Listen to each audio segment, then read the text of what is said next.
What do you think of this man? He was a product of his time, wasn't it? The world has changed since Edwin Lascelles laid the cornerstone of Harewood House. These grounds crown over 2,000 acres of land, but to some, this is a palatial monument to a brutal past.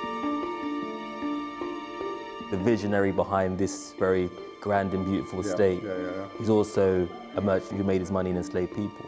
When you look at this picture, how do you feel? I feel that history. It's full of contradictions. But is David Lascelles, the 8th Earl of Harewood, continuing that contradiction? The Earl's title only exists because his family bought their way into the aristocracy with the proceeds of sugar and slavery. And King Charles is your godbrother and your second cousin. I guess that's right, yes. That's right, yes, my second cousin, that's right. Yet today, the Earl has joined a coalition of descendants from aristocratic and elite families, coalescing to apologise for the sins of their forefathers.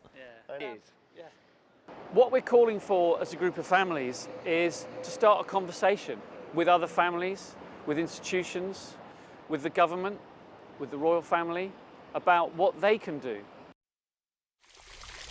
That has been the dilemma facing Harewood House this millennium. The estate is open to the public and wants to reflect modern values on race, but it's a beneficiary of the slave trade that built its coffers. Why are you apologising for slavery whilst at the same time retaining the proceeds of that crime? Because what we're trying to do is with the legacy of that time, if you like, we've tried to share this place, that it's not just for my personal benefit or my family's personal benefit. The family's given a lot back to the general public, not specifically to descendants of enslaved people, but it has given a lot back, and we continue to try to do that. When you think about the past and how states like this were established, can you have a future in which titles like your own exist while still being apologetic about that past? For me personally, I don't think titles are very important. I think places like Harewood do have a role to play in 21st century Britain, but I think in order to continue to earn that place, they need to be relevant. The pursuit of relevance means the faces on the walls here are changing, but can diversity alone ever be equity? When slavery was abolished, the government took out a long loan to compensate slave owners in stately homes like this. Taxpayers only paid this loan back in 2015. The second Earl of Harewood received over £26,000 in compensation. Today, that would be worth multiple millions of pounds. The enslaved were given nothing.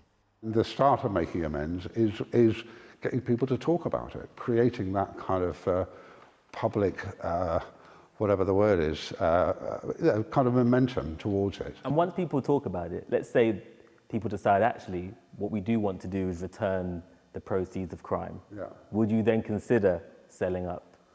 That's a long way down the line, yeah. I mean, I'd consider for anything. In post-colonial Britain, we are reckoning with our past, from the beacons of the old aristocracy to the multi-racial inner city. Hundreds of thousands of descendants from slave-owning families are estimated to have fallen into the middle classes. In places like Brixton, many form a kind of metropolitan gentry with liberal values, but an illiberal past. Now, to many, Brixton is the heart of Black Britain. What is it like now to live here alongside people who are descended from the enslaved, knowing what your family history is now? Beforehand, probably I had enjoyed living here. Like many British people who I think are re-evaluating their relationship with race and with our colonial past, I think it's made everything much more complicated. And to be honest, it's made it to some extent more uncomfortable. John Dower is part of the Trevelyan family, a liberal elite who've been prominent in public life as parliamentarians and journalists. Their aristocratic roots go back to Sir Charles Trevelyan, who was complicit in the Irish famine that starved 1 million people to death. John recently travelled to Grenada with his cousin, the broadcaster Laura Trevelyan, where their ancestors had enslaved over 1,000 people. We repudiate our ancestors' involvement in it. We apologise. This apology was accompanied by a £100,000 donation and a call for reparative justice. But what exactly does that entail? Now, our government, I think, should apologise for its role in the transatlantic slave trade and enter conversation, negotiation, debate around what they should do regarding reparative justice. If John is ringing the bell for reparations, he wants it to be heard by the king ahead of the coronation. The Crown is supporting research into its involvement in the trade, but extensive links have already been published. And despite calls for its history to be discussed, the most senior signatory does not appear to be demanding further action from his second cousin. What would you like to see from King Charles on the issue of reparations? I can't speak for him. No, I'm not asking. I'm asking you. I'm asking you. What would you personally like to see from King Charles? I think that's irrelevant. I think he has to do what he has to do. Is your reluctance to say what you would like King Charles to do around reparations a kind of final form of solidarity with the aristocracy, where you don't want to seem to dethrone the king over? No, not at all. It's just about people have to make up their own mind about what they do about any situation. I'd like to see the debate be much wider and fuller and involving more and more people. Yes, absolutely. And that's talking, but what about action?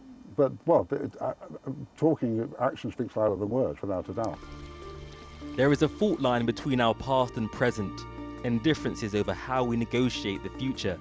But the inequalities born from slavery mean for some apology without material action is truth without reconciliation.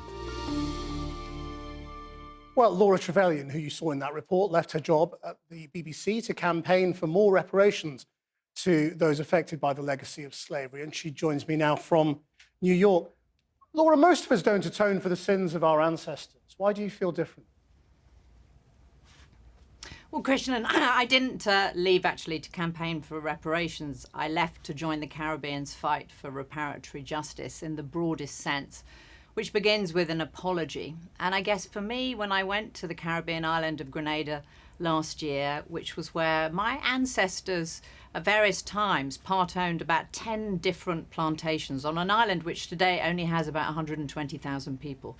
So most people on Grenada who are descended from the enslaved were probably descended from somebody that was owned by my ancestors. And when I saw the instruments of torture that were used, the neck braces, the whips, the manacles, when I read the slave registers in this Victorian copperplate handwriting showing that 1-year-olds died on those plantations, sugarcane plantations owned by my ancestors, it was really chilling, Krishnan. And when you saw the legacy of slavery that endures today in Grenada, a legacy of hypertension, of diabetes, of obesity because of a diet of sugar, when you see that the system of slavery was just wealth extraction, where the enslaved were left with nothing at abolition, and families like mine were actually compensated for the loss of what was termed their property, because that was the only way the Britain's Parliament would abolish slavery. All of that, and as a journalist, as somebody who believes in speaking truth to power, to confront all of that, I felt really overwhelmed, and I felt that the Caribbean has a roadmap for how to atone for the past, which is CARICOM's 10-point reparations plan, which begins with an apology. And so I decided that that was a course that I should follow. And Sir Hilary Beckles, who's the chair of CARICOM's Reparations Commission, told me that if our family apologised, we could encourage others to do the same. That plan that you're now supporting involves debt cancellation, reparations from governments.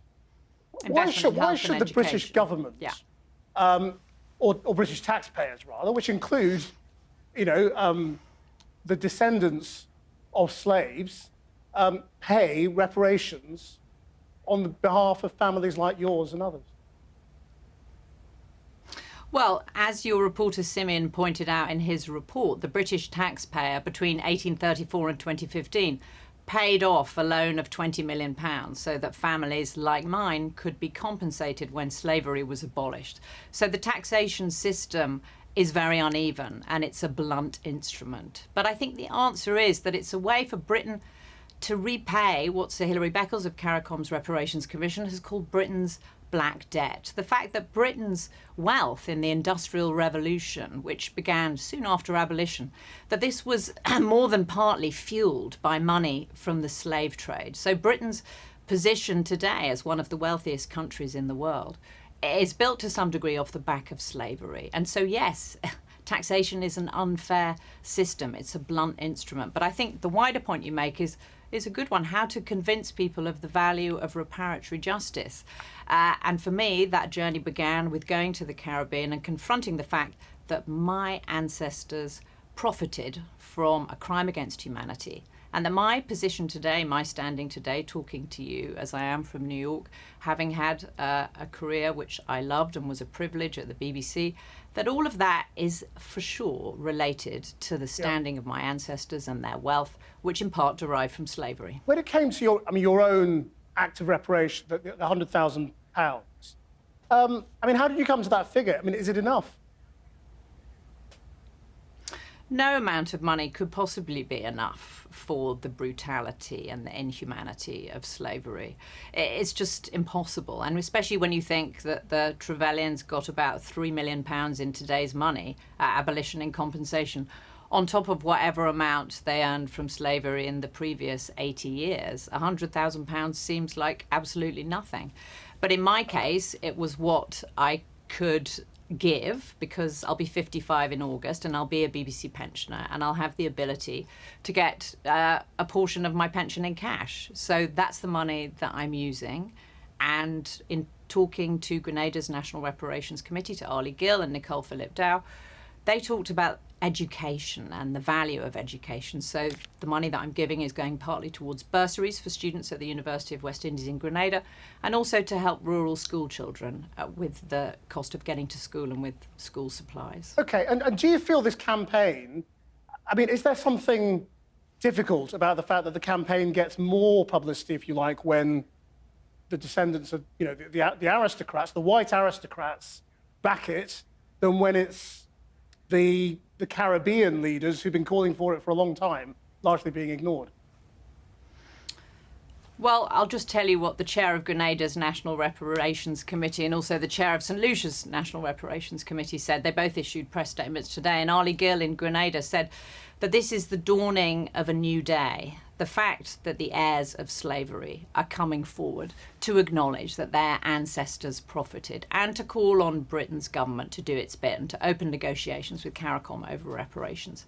Ali Gill talked about a phrase called Sankofa, which means to retrieve in Ghanaian. It's never too late to retrieve. And by going back, that's how you build a more successful future. So that's how I see it, that this is just newsworthy because people whose ancestors profited from slavery have kept pretty quiet for a long time, Christian. Laura Trevelyan, thank you very much indeed.